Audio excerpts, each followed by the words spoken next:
The moment my mother said, "You're not invited," I thought she was joking. She wasn't. The entire family was sitting around the Easter dinner table, celebrating my sister's upcoming wedding in Paris. Everyone smiled. Everyone cheered. And everyone already knew except me. I sat there frozen while my parents explained that I should stay home and watch my son instead. Nobody objected. Nobody seemed surprised. What none of them mentioned was that for the last 4 years, I had been quietly paying most of my parents' bills. The mortgage, the utilities, medical expenses, emergency cost. Whenever they needed help, I was the first person they called. But somehow I was good enough to support the family financially and not important enough to be included in it. As I looked around that table, something finally clicked. This wasn't really about a wedding. It was about years of being taken for granted. And before that wedding day arrived, my family was about to discover exactly what happened when the person they depended on the most stopped saying yes. For most of my life, I believed family was about showing up when people needed you. That's exactly what I had done for my parents. After my divorce, I worked hard to rebuild my life and raise my son Noah. Over time, my career as a financial consultant took off, and when my parents started struggling financially, I stepped in without hesitation. A mortgage payment here. A medical bill there. Utility cost. Home repairs. Unexpected emergencies. For nearly 4 years, I quietly helped whenever they needed it. I never kept score. They were my parents. Then came Easter dinner. The entire family gathered around the long dining table, laughing, eating, and catching up. My younger sister, Jessica, sat beside her fiancé, glowing with excitement about their upcoming wedding. Halfway through dessert, my father stood and tapped his glass. "We have an announcement," he said proudly. Everyone immediately quieted down. My mother smiled. "We're flying the whole family to Paris for Jessica's wedding this June." The room exploded with cheers. My sister looked thrilled. Relatives started asking questions. Travel plans were discussed. Everyone seemed excited. Everyone except me. Not because I wasn't happy for Jessica. Because something felt strange. I hadn't heard a single detail about this trip before now. Trying to ignore the feeling, I smiled and asked a simple question. "What date is the ceremony?" My mother looked directly at me. Then she said something that made the entire room go silent. "Oh, sweetheart, you're not invited." I actually laughed. I thought she was joking. She wasn't. "You can stay home with Noah," she added casually. The smile disappeared from my face. Around the table, people suddenly became very interested in their plates. And in that moment, I realized nobody intended to defend me. That night, after putting Noah to bed, I sat alone in my living room replaying the dinner over and over in my head.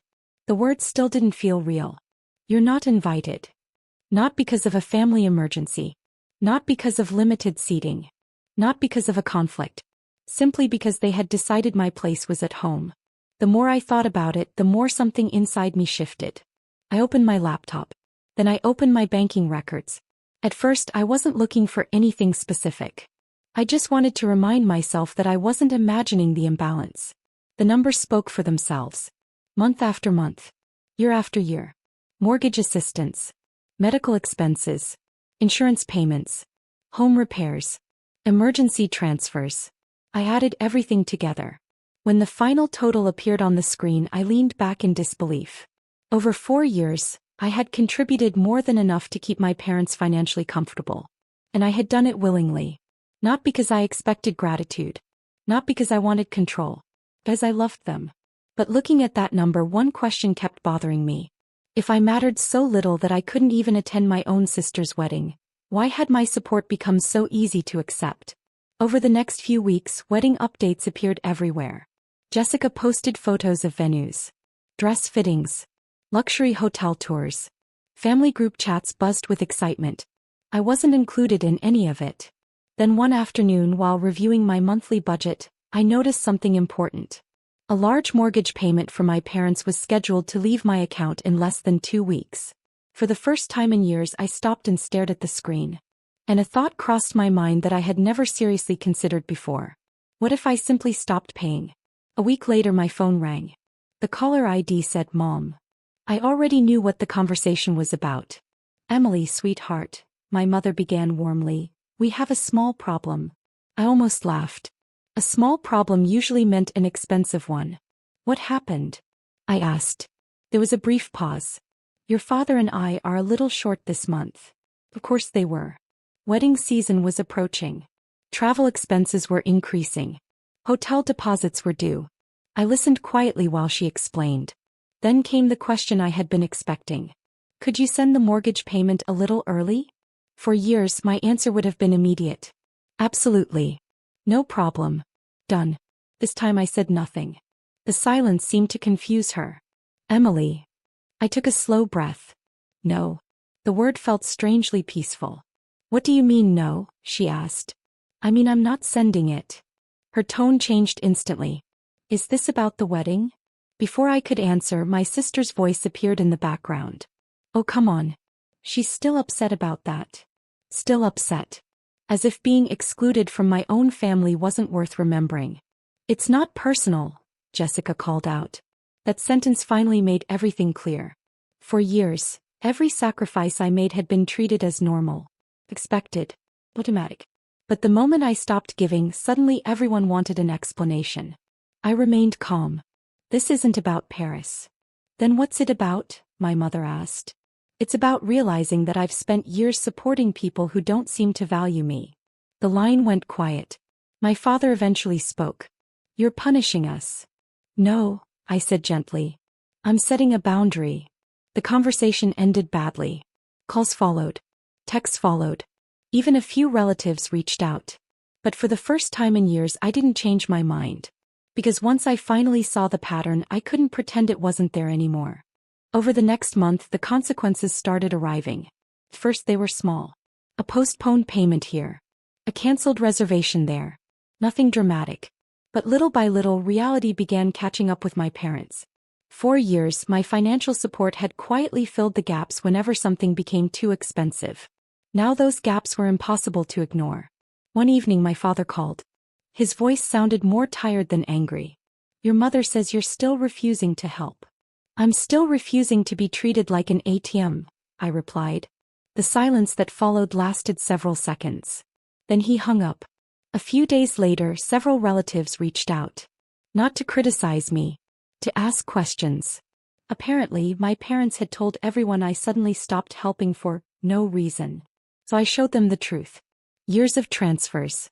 Mortgage payments. Medical expenses. Emergency assistance. Thousands upon thousands of dollars. For the first time, other family members saw the full picture. The reactions surprised me. Most weren't angry at me. They were shocked. Some hadn't even known I had been supporting my parents for years. Then came the family meeting. My parents. My sister. A few close relatives. Everyone sat around the same dining table where I had been excluded weeks earlier. This time nobody was celebrating. I calmly placed a folder in the center of the table. Inside were records documenting years of support. No accusations. No speeches. Just facts. As people flipped through the pages, the room grew quieter. My sister looked uncomfortable. My father stared at the table. My mother wiped tears from her eyes. Finally, Jessica spoke. This was never supposed to happen. For the first time I believed her. Because the wedding had never been the real problem. It had simply exposed one that had existed for years. Then 3 days before the wedding my phone rang again. This time it was my mother. And her voice sounded completely different. 3 days before the wedding my phone rang. For a moment I considered letting it go to voicemail. Then I answered. Hello. My mother's voice was quiet. Not defensive. Not angry. Just tired. Emily, can we talk? That conversation lasted nearly 2 hours. For the first time in months, nobody blamed anyone. Nobody argued. Nobody made excuses. My parents admitted something they had never admitted before. They had become dependent on my help. What started as occasional support had slowly become something they expected. And somewhere along the way they stopped appreciating the sacrifices behind it. My father apologized. Then my mother did. Not for the money. For the way they treated me. For excluding me. For assuming I would always be there regardless of how they acted. The next day Jessica called too. Her voice cracked halfway through the conversation. I should have said something at dinner, she admitted. You should have, I replied. There was a long pause. Then she apologized. A real apology. Not a justification. Not an excuse. Just accountability. The wedding still happened. On a smaller budget. With fewer luxuries. And honestly, it turned out beautiful. As for me, I spent that weekend exactly where I wanted to be. With Noah. We went hiking. Watched movies. Ordered too much pizza. And laughed more than we had in months. Over time, my relationship with my family improved. But one thing never returned to the way it was before. The financial support. Because forgiveness and boundaries can exist at the same time. And as I watched Noah race across a field that afternoon, I realized something important. The people who truly value you should never need to lose your support before they appreciate your worth. If you enjoyed this story, make sure to like the video and subscribe for more powerful family dramas, emotional twists, and unforgettable endings.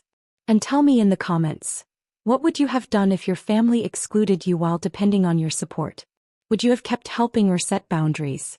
I'd love to hear your thoughts. See you in the next story.